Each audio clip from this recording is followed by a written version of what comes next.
What is up, guys? Rick Cacus here, and the November 2017 faction rally is just upon us, and therefore, within this video, we are going to showcase 5 incredible faction vendor weapons that you should definitely keep an eye out for. These are 5 weapons that I personally am going to be trying to grind for and acquire.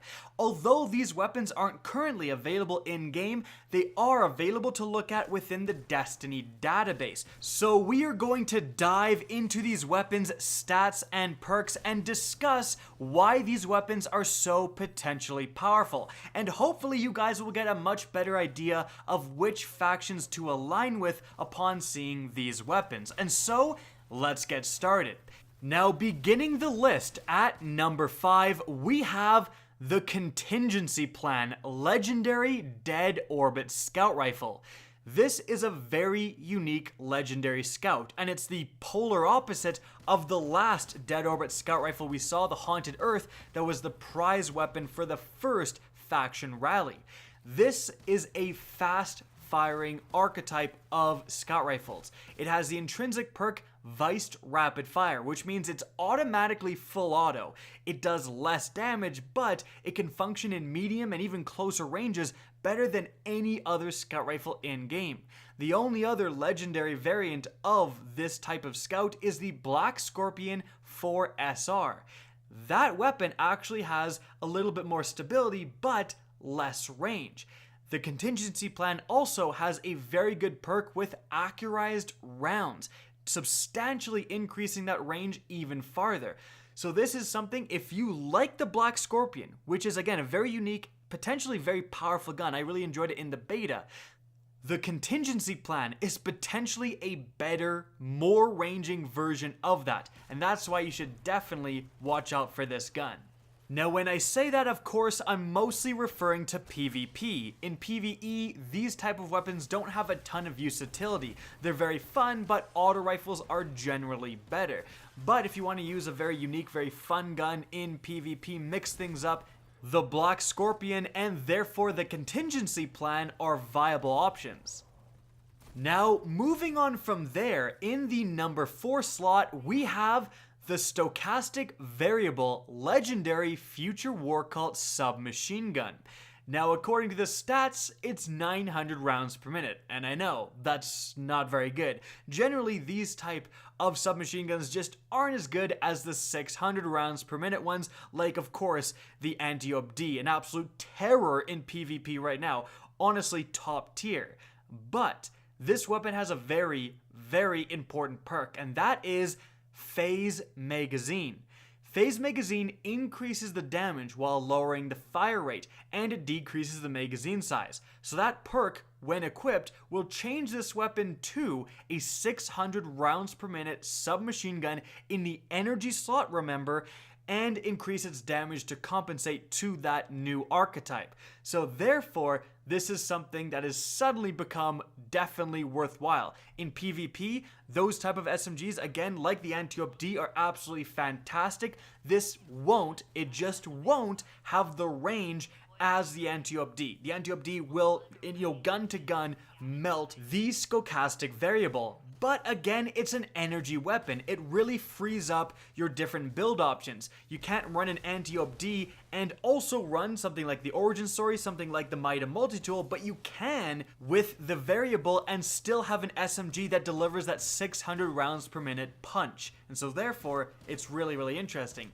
In PvE as well, these SMGs, they still pack a huge punch. They're very fun to use in stuff like strikes and in stuff like public events. So you may want to even consider using it there as well. The final perk, Tap the Trigger, is also just a really, really good perk all around for PvP and even some PvE applications too. Alright, now moving on from there, in the number 3 slot, we have the Heart of Time Legendary Future War Cult Pulse Rifle. This is actually a very unique pulse rifle. It belongs to the fastest rate of fire archetype with 540 rounds per minute and an impact of 23, just like the Iron Banner pulse rifle, and that, with some kinetic mods that made it more accurate, was actually relatively competitive. I was very impressed with its PvP performance. But this is actually the only legendary fast-firing energy pulse rifle.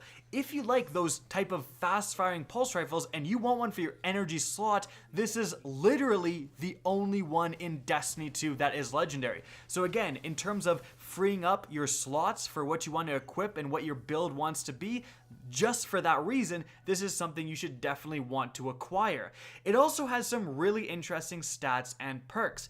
Mainly, it has, steady rounds and tactical mag, both just good increases to the overall stats of this weapon for PvP and PvE, and in terms of PvE, it has the perk Dragonfly, which makes it so that precision kills create an elemental damage explosion, somewhat like Firefly from Destiny 1. So that's a very good perk, and that's going to turn your pulse rifle into a mob clearing machine. A fast firing pulse rifle, so your DPS is already great in PvE, and also every enemy you kill is going to explode, causing area of effect damage to other nearby enemies. This is a serious contender for a good legendary PvE pulse rifle. But we have to move on because in the number 2 slot, we have the Maximus XL, or potentially 11, legendary New Monarchy sniper rifle. This thing, for PvP, could make some waves, because it's a preferable archetype in terms of damage and rate of fire. It does more damage than something like the Alone as a God sniper rifle from the raid, where that's a 3-hit body shot kill in PvP. This will only be a 2-hit body shot kill in PvP, and it has incredible PvP perks.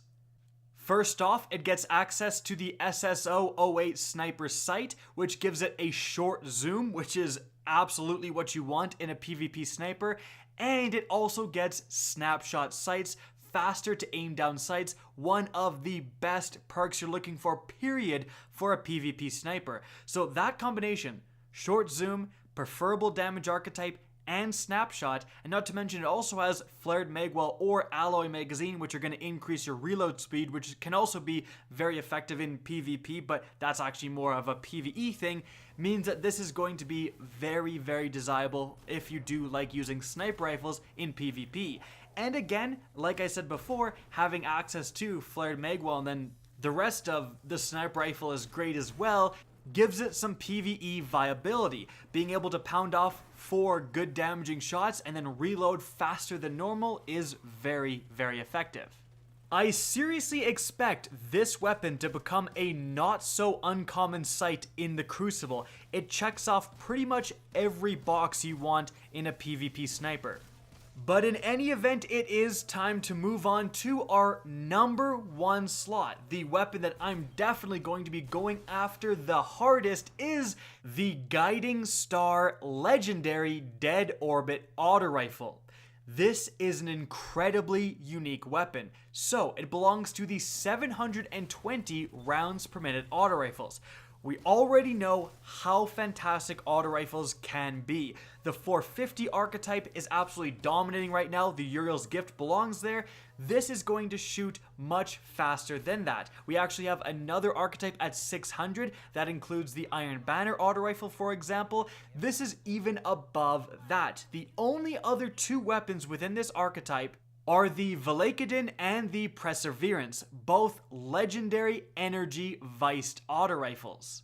And those 2 weapons are actually pretty decent in the Crucible. I know people that really love that archetype. They're also pretty darn effective in PvE. The amount of damage output you can achieve with the massive rate of fire and huge magazines is very, very impressive.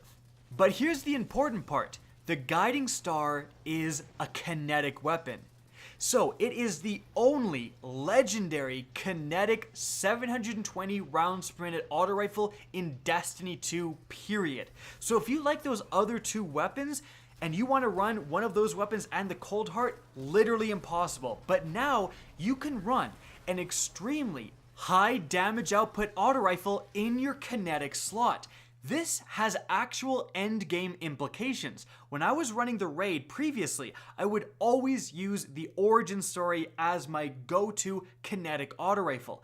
This may actually have a consideration for replacing that because, it has 52 rounds in the magazine, right? And a very high rate of fire and pretty decent damage. It may, at the end of the day, have a better damage output than the origin story, which makes it a fantastic backup to the Cold Heart in the exotic slot. Heck, the Guiding Star is so much better than the origin story at taking out the skulls in the Callus encounter, which would allow you to save your Cold Heart ammunition for Callus. Like, again, there are real endgame applications for this gun existing with its archetype in the kinetic slot. So that's the #1 reason I'm really excited for it. But again, these same kind of things apply in the Crucible. You now have more options for auto rifles to run in that kinetic slot. And it actually has some pretty good perks. Not only is the range of the Guiding Star a little bit higher than the other two weapons of its archetype, they have 35, it has 37, but it also has high caliber rounds, which makes your opponents flinch more when you shoot them. That, combined with the damage output of this weapon, could be an absolutely terrifying combination, and it's something that neither of the other two weapons have. So the Guiding Star has some real potential here. Again, definitely my most desired of the November 2017 vendor faction weapons.